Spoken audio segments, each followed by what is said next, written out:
Hi friends, welcome to Deiva foods. இன்றைக்கி நம்ம பார்க்க போகிற டிஷ் அதாவது என்ன பண்ண போகிறோன்னா, மணத்தக்காளி விதையை வச்சு ஒரு வத்த குழம்பு தான் வைக்க போகிறோம். எப்படி வைக்கலான்னு பார்க்கலாம். மணத்தக்காளி விதை அவ்வளோ நல்லது. வயிற்று புண்ணு இருக்கவங்களுக்கு, குழந்தைங்களுக்கு பசி எடுக்காமல் இருக்குது அப்படின்னா இதெல்லாம் நீங்கள் செஞ்சு கொடுத்தீங்கன்னா கண்டிப்பாக நல்ல பெனிஃபிட் இருக்கும். வீட்டில் நீங்களும் ட்ரை பண்ணுங்கள் கண்டிப்பாக.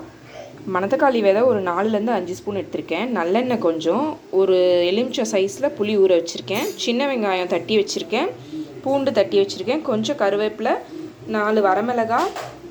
மசாலா பார்த்திங்கன்னா குழம்பு மிளகாத்தூள் கொஞ்சம், பெருங்காயத்தூள், மஞ்சத்தூள், மல்லித்தூள், கல்லுப்பு. உப்பு நீங்கள் பார்த்து போடுங்க, ஏன்னா இதில் கொஞ்சம் உப்பு இருக்கும். இதுக்கு தக்காளி தேவை கிடையாது.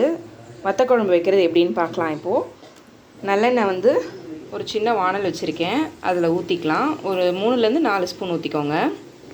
எண்ணெய் நல்லா காஞ்சிருச்சு. இப்போ கடுகு உளுந்து சேர்த்துடலாம். கடுகு நல்லா வெடித்ததும் வெந்தயம் 4 சேர்த்துக்கோங்க. இப்போது கருவேப்பிலை சேர்த்துக்கோங்க. கருவேப்பிலை பொரிஞ்சதும் காஞ்ச மிளகாய் சேர்த்துக்கலாம். காஞ்ச மிளகாய் போட்டு ஒரு 2 நிமிஷத்தில் மணத்தக்காளி விதையை போட்டு நல்லா பொரிச்சிக்கோங்க. அது பொரிஞ்சதும் பூண்டு சேர்த்துக்கோங்க.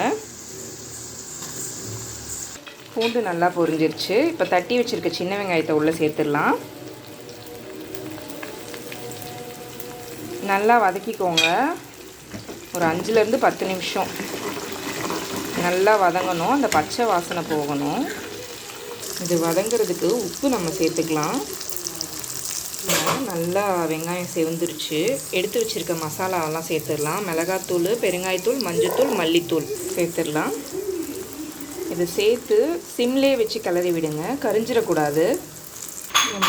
மசாலாலாம் நல்லா பொரிஞ்சிருச்சு. கருத்துறாமல் பார்த்துக்கணும், அவ்வளோதான். எண்ணெயில் நல்லா பொரிஞ்சு பொங்குது பாருங்கள். இந்த டைமில் ஒரு எலுமிச்சை சைஸ் புளி வச்சுருந்தேன் இல்லையா, அதை நல்லா கரைச்சி வடிகட்டியிருக்கேன், அதை சேர்த்துடலாம்.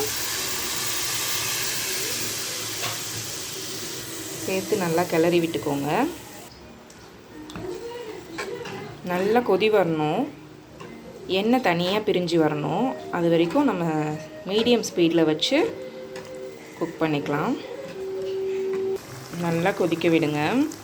இது குழந்தைங்களுக்கு சாதத்தில் போட்டு பிசைஞ்சு கொடுங்க. நெய் கொஞ்சம் ஊற்றி பிசைஞ்சு கொடுத்தா விரும்பி சாப்பிடுவாங்க.